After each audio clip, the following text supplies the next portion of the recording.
Good morning. It's my great pleasure to have this opportunity to give this presentation. So we know that, as many speakers mentioned, the automation is very important in our society. It's one of the major drives for the economic development. But automation itself as a technology, as we know, every technology, the development of technology, the thrust come from two directions. One is called technology pushing, right? Different new technology will push the development of automation. The another direction is application pulling, right? New application, right? And also pull the development of the automation technology. So we know the information technology is one of the important things in our society, right? We know that like Industrial 4.0, China made in China 2025. All of these things tightly connect with information technology. So I like to, before we talk about the specific technology, I like to talk about, so in this so-called information era, so what the new challenges and the new opportunities present to automation, okay? So first,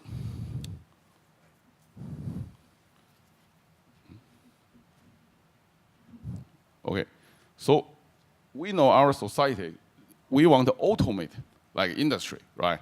In our society, there are a lot of so-called physical system, okay? At the beginning, right, we heard so-called cyber physical system is very important. This is like a logistic, power grid, manufacturing system. These are the things we want to automate, right?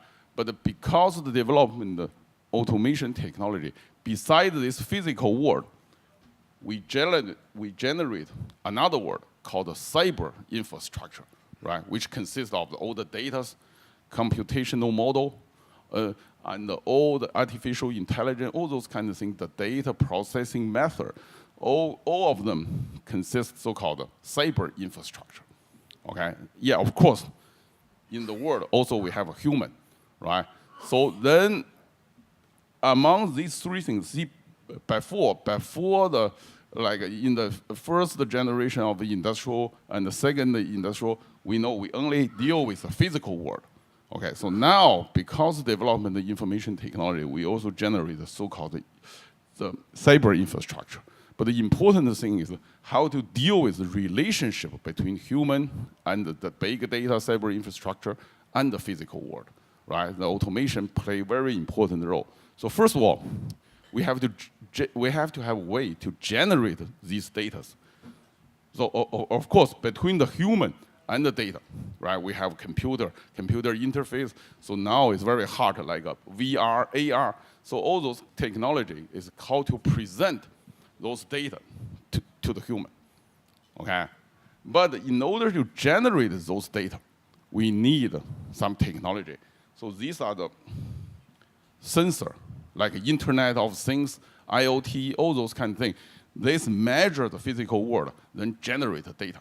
Okay, so once we generate data, so we're going to use those data, analyze them, then make decision, right? So this is part of the algorithm, artificial intelligence, all those kind of things. But once we made a decision, we're going to act back to the physical world, right? To automate the physical world, to improve the efficiency and the effectiveness, right? So then between the data and the physical world, between human and the physical world, we need some kind of tool or some kind of interface to execute this.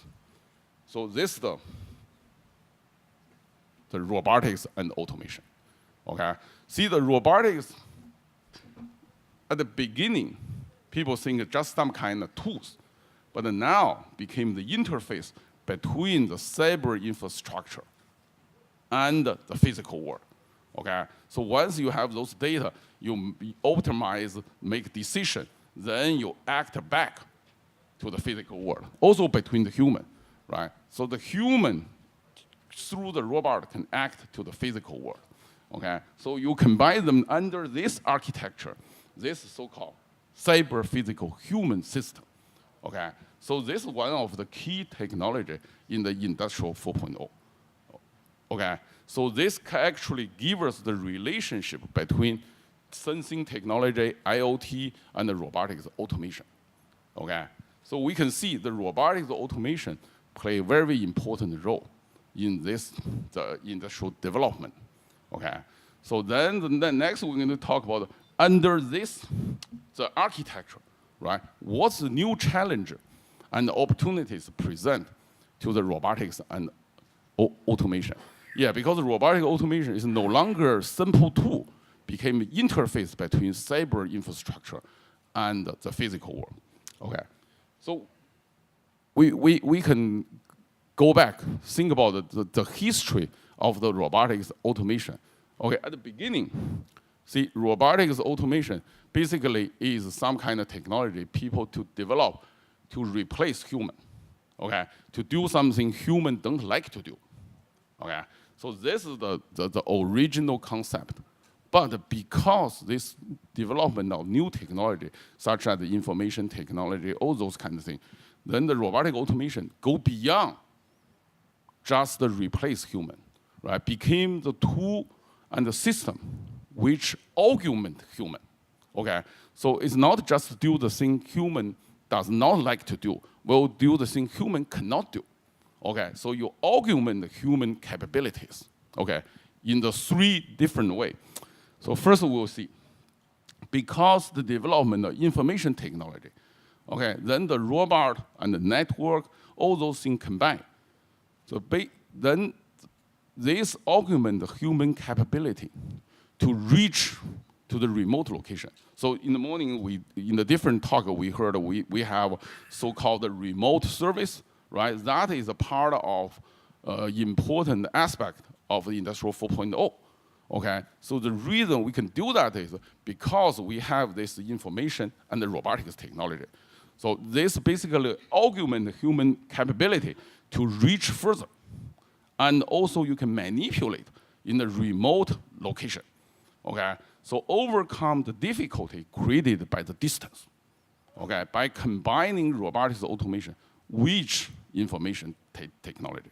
Okay, so this is one dimension. So another dimension is, so we know the nanotechnology is very important new technology. We have a lot of new material, all those kind of things, right? But it's very difficult. The goal is we want to use those material to make devices and make a system, right? But it's very difficult. Why? Because those things so tiny. The human has difficulty to see, to manipulate. Of course, have difficulty to do the manufacturing, right? But with the help of robotics automation, right? We can augment the human capability to change something we cannot see, we cannot feel, to something we can actually manipulate, right? So this way, the robotic automation augment the human capability to overcome the difficulty created by scale, okay? So for the very tiny scale, we cannot do anything, right? But with help of robotics automation, so we actually can do it. So this, in this direction, also augment human capability. Then the third one is augment human capability to overcome the difficulty created by environment. Okay, for example, like a physiological environment inside of a human body, inside of a cell, right? So this kind of area, see, the robot at the beginning actually had played similar kind of roles, right? For example, in the nuclear site, which is an environment that's very difficult, right? Human cannot get in, but with the help of robot, we actually can do the cleanup, we can do rescue, we can do a lot of things. But this also go beyond that, beyond just the hazardous environment, also go to some environment we have difficulty to get in, right? Like a physiological environment. So this, the robot will help us. There are a lot of like a medical application, drug discovery. Okay, so all those kind of things with the help of robot, right? We can significantly enhance our capabilities. Okay, so you combine them together. So we basically talk about robotics automation, augment our capability, right? Go beyond our regular capability, right? Can overcome the difficulty created by distance, by scale, and by environment. Okay, so this kind of thing, we call it ultra robotics automation. Okay, go beyond the limitation that currently human have. Okay, so of course, the manufacturing and the industry, that's very important application. So then following, I'm going to talk about how this information technology, right, will help us, like, augment our capability, right, to do the automation in the manufacturing, right, to increase the productivity, increase the efficiency, reduce the cost.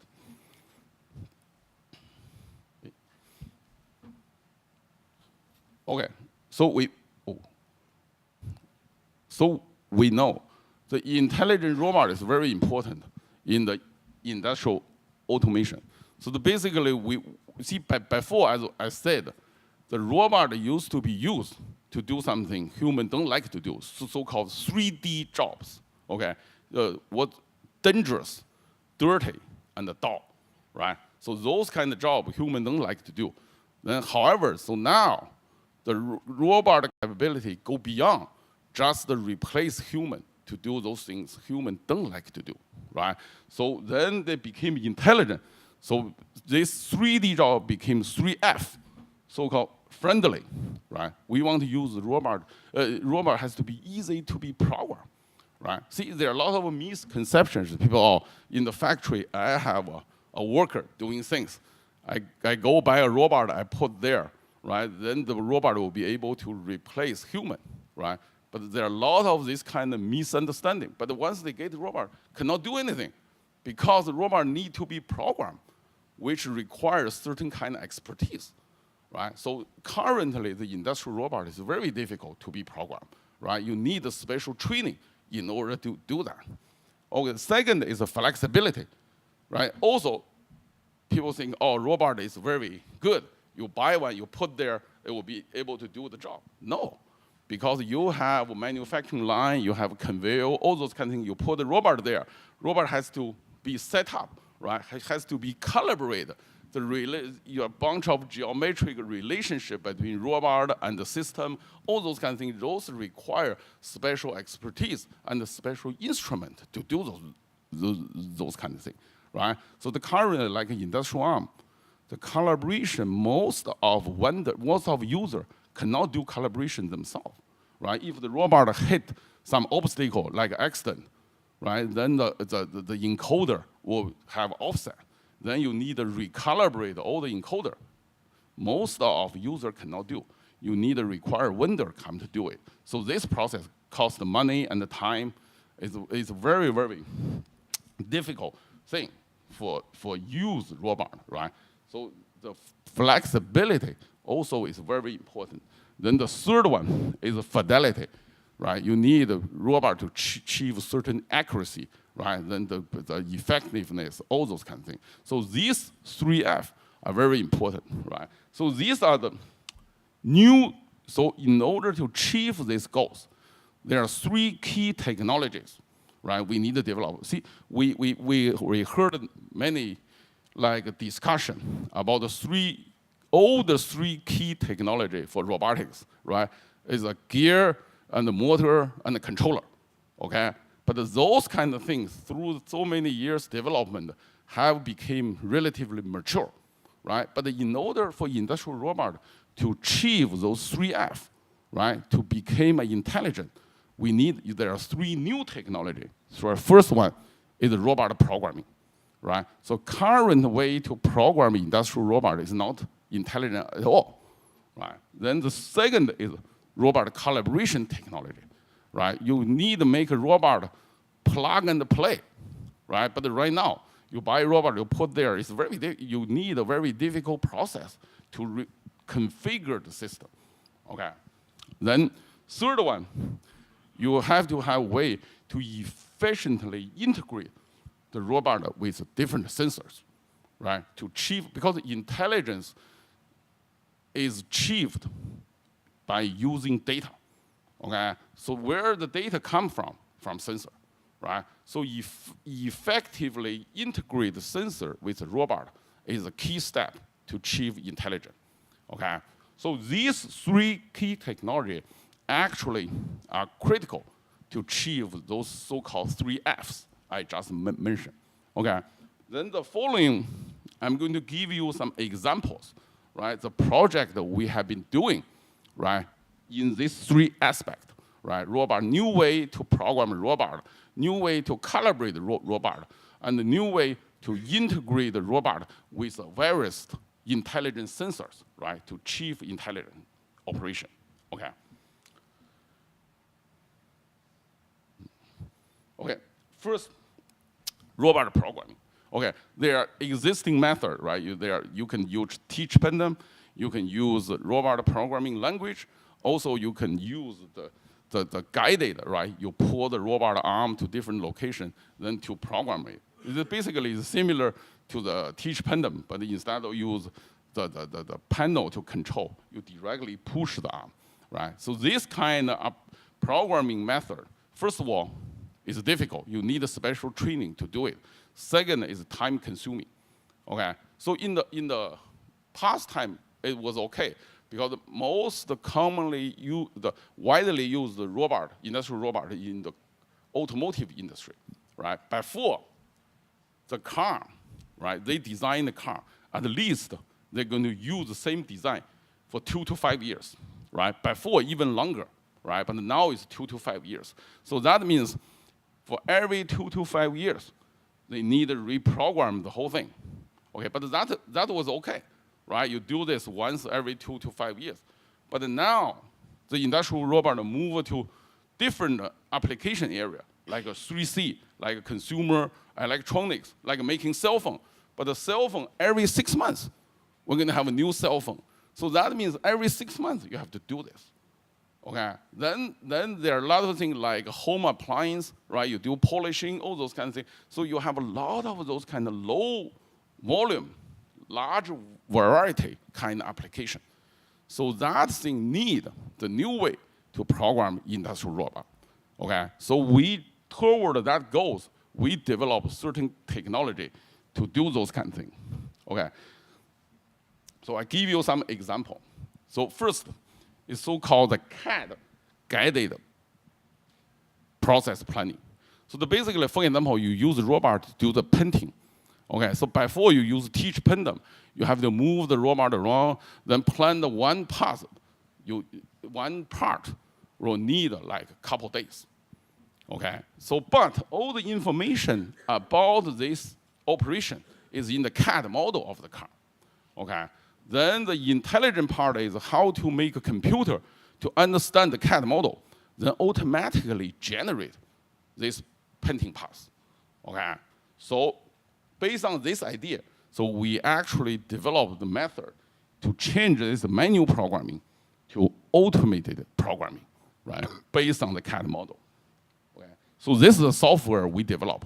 Actually, the automotive company is using that, right? So before they make one part need several days. So now just a couple hours, they can do it. So reduce the time, programming time significantly. So I give you an example. Okay, so this one, for the 3D printing, okay. So this is a gun actually spray the fiberglass to form the car part. There are a lot of low volume car is not the sheet metal. They use this kind of composite material. You have used robot to spray the material to form the shape. Okay. Then plan the path is very critical. See, before they need several weeks to plan the path because there are different thickness in different area, right? Then you have to move around, control the speed, orientation to achieve that goal. It's very complicated. But use our software. Once you get a CAD model of the part, couple hours, you can generate the path. Okay, significantly reduce the time of programming. Okay, so of course, the same technology can be used to painting. Okay, to the painting. Okay, this is the same thing, but a different kind of requirement. Actually, this is relatively simple because the thickness is all same. right? You paint that the part, you do 3D printing, the thickness is different. Okay. And not just that, also we can use this to paint the metal. Okay, so this is also 3D printing, but instead of spray the fiberglass, they spray the metal to form the stepping die. Okay, so this, can you, maybe you need to click the video once.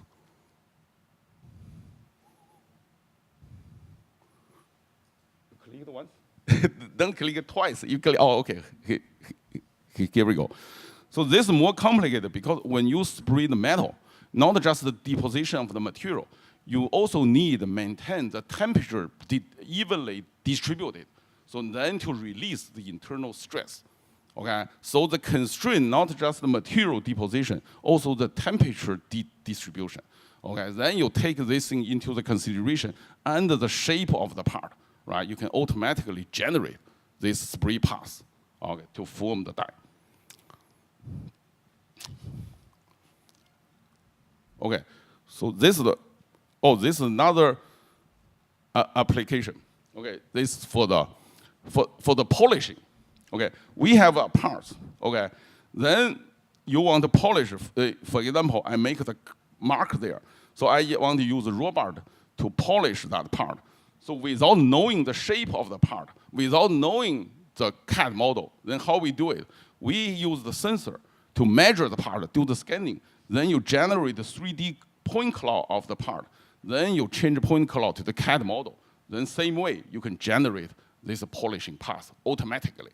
Okay, so basically you have a part, you put there, you use sensor to measure it, then automatically from the measurement to CAD model, then to the polishing path, everything is generated automatically. Okay, then the robot will go there to actually remove the mark. Okay, so this significantly reduce the programming time for the robot. You can see, so this kind of job only take a couple minutes to do it.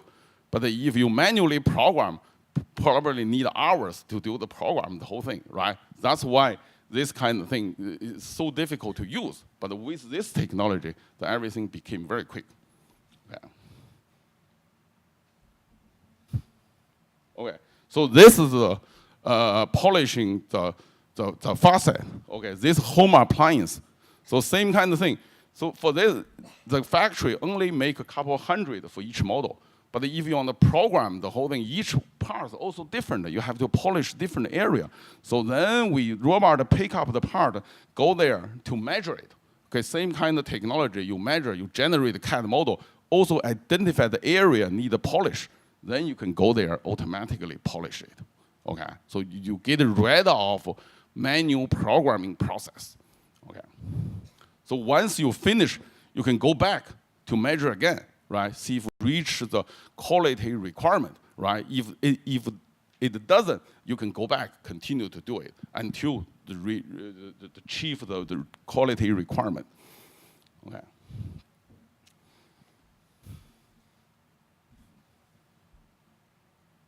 Okay. Oh, sorry. Okay, so this is the CAD-guided programming. Okay, the next thing I'm going to talk about is using natural language to program robot. Okay, so basically, instead of using computer language, use the language. Basically, you talk to the robot, then let the robot know what to do. Okay, so this kind of thing in the service robot has a wide application. If you have a robot at home, you don't expect the people use teach pendulum to program it, right?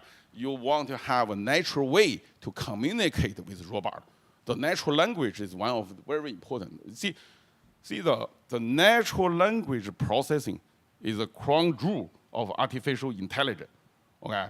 Because think about it, if a computer can understand our language, basically computer can almost do everything, right? So it almost can do everything. So but programming robot using natural language is less complicated than for the computer fully understand our language, okay? Because to control the robot, the command is relatively simple, right? And also the set of the language variety is constrained, is limited, right? But if you talk to the robot, you discuss with the robot, you can talk anything, right? The topic is much wider, so it's a much more difficult problem.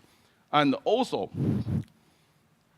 the important thing is computer. Oh. So this is the natural way. So we have a language, then we process. This is following the same idea as natural language processing. But the important thing is for robot, we have sensor. Okay, we have real-time sensor. So how can we take advantage of this, right, in the natural language processing? So this way we can significantly increase the efficiency, right? So of course, there's the most difficult part to understand the natural language is ambiguity, right? You have unexpected things. So you say the same thing may means different, right? However, the robot have different sensors. We can take the sensor feedback back to this process, okay? Then by considering those information, we can get rid of ambiguity, okay? We can increase the efficiency, okay? Okay, so this is some example, right? You use natural language to control. You want the robot to go to search something by talking to the robot, tell robot what to search, okay? So you can see this is the guy user. Then you go talk to the robot, you give the robot a bottle, you say, this is the bottle, go find it, okay? Also, you give a robot another, you give an egg, say you go find the egg, okay? Okay, then the robot just go around the yard, right? Try to find them, pick it up, bring them back. Okay, so all the process is programmed by talking to the robot. Okay. So then he just monitoring what's going on. But you may encounter some unexpected things. So in this case, the operator also can do something. Okay.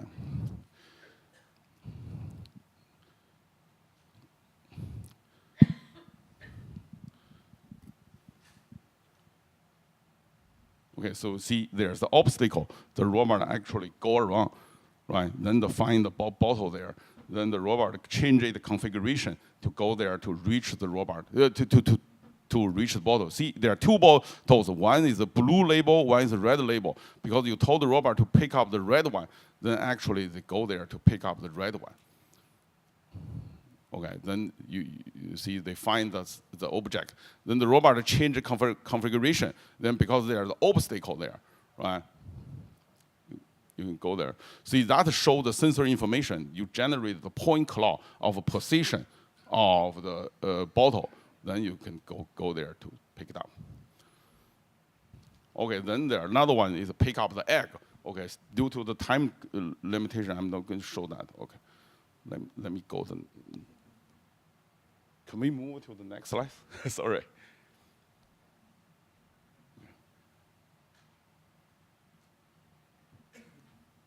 Can you move to the next slide, please? Okay, so next is the calibration. So as I mentioned, robot calibration is very difficult. You need a special instrument and expertise to do that, right? But we develop a system, okay, use the laser, right, to which is equipped on the arm itself, so the robot arm can automatically calibrate itself. Okay, so this way you can significantly reduce the complexity of the calibration. Okay, so this is the system we develop. So basically you have this laser, shoot out the laser, then you have this PSD. So this like act like a receiver. By shooting the laser to the PSD, you can do it automatically by serving, right? Then you automatically calculate the relationship between the robot coordinator and the environment coordinator. So basically you buy a robot, you put this device in your workspace, right? By go through this process, it will automatically generate the coordinator transformation between your work cell and the robot. Then you can start manipulation. Okay, so this is a calibration. Okay, so next one is talk about the integration robot with a different sensor, right? One is to do the inspection, right? The inspection to measure the 3D shape actually is very difficult, right? Traditional way, we all know, we use a CMM machine, coordinate measuring machine. You measure point by point. That takes a long time to do it, okay? But now we develop a sensor which can measure the area by area, right? You can measure So then you put that on the robot, you can do the whole thing automatically, very efficient. So, okay. I just want to show you some video, okay? Because, okay, so this is the robot we developed. Can you click that? See, this robot arm has 7-degree freedom. Just this thing is that camera which can generate a 3D point cloud. Okay, so one of the applications is we use that to inspect the high-speed train. See, I see the train every night, it go back to station. You have somebody go underneath of train to look at it, see if some part is missing, right? But with this system, we can use the robot to do it. You carry this sensor, you actually measure the bottom, okay? Then you compare with the CAD model of the original shape. If some part is losing or some part lost, right? You will be able to find, okay?